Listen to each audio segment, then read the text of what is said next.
সর্ষের তেল দেওয়া হলো, কচু শাক বানানো হবে। মধ্যে তেজপাতা, জিরে, মৌরি, শুকনো লঙ্কা ফোড়ন দিলাম, আদা বাটা দিলাম,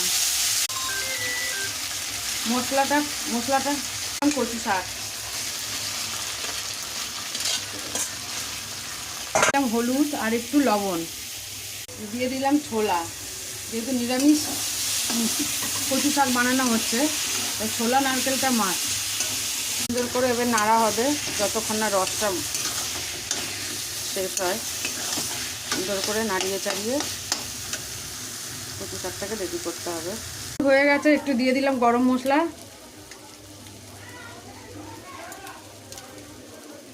আমার কচু শাক মোটামুটি কমপ্লিট। এটা নিরামিষ কচু শাক। যদি ভিডিওটি ভালো লাগে লাইক, শেয়ার, কমেন্ট এবং চ্যানেলটি সাবস্ক্রাইব করবেন।